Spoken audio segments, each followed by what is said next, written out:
Dalam usaha kita membangun ulang nature pikiran kita yang lama dengan logika ilahi, akan ada banyak gangguan dan distraction yang berasal dari berbagai keinginan yang memang masih akan terus ada selama kita belum sepenuhnya men-setting pikiran kita untuk hanya hidup bagi Tuhan. Saat seseorang sudah hidup hanya bagi Tuhan, yang ada dalam hidupnya hanyalah keinginan hati Tuhan yang diimpartasikan melalui pekerjaan firman dan roh yang terjadi di dalam hidupnya. Jadi, keinginan hati Tuhan sudah tertanam menjadi keinginan hati dari orang yang bersangkutan. Berbagai keinginan yang harus diwaspadai tersebut, diantaranya adalah 1. Keinginan daging, Roma 8 ayat 6-7, Galatia 5 ayat 16-21.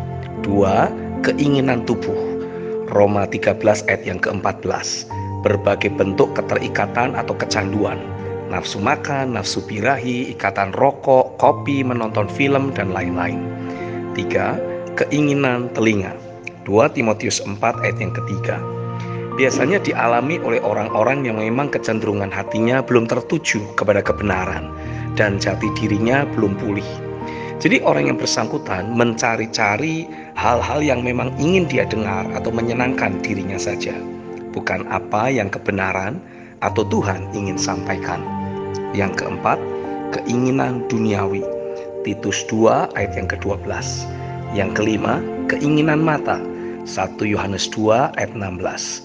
Yang keenam, keinginan dosa, Yudas 1 ayat yang ke-23. Yang ketujuh, berbagai keinginan hati yang dimiliki oleh seseorang. Biasanya berbicara tentang keinginan hati untuk menjadi kaya atau sukses, dan keinginan untuk memiliki barang yang indah-indah.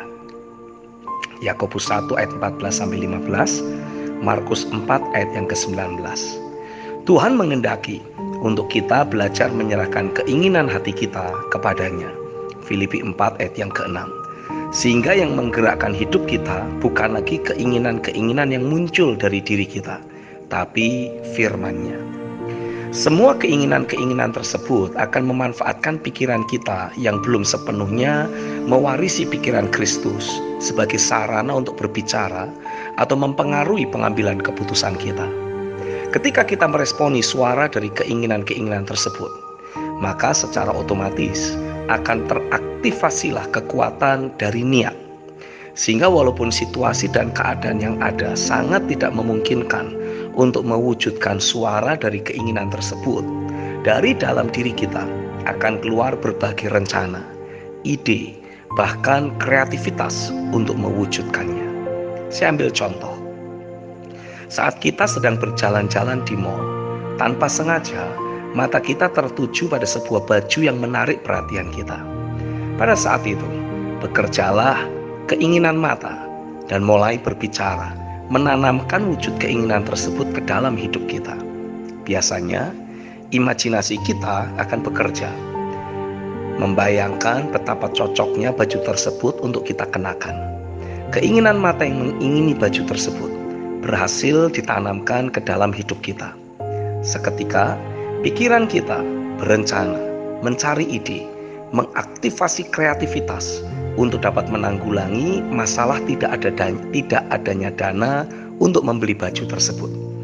Bayangkan seandainya area keinginan dalam hidup kita sepenuhnya sudah kita serahkan kepada Tuhan, sehingga kita tidak lagi memiliki keinginan apapun kecuali menyukakan hatinya.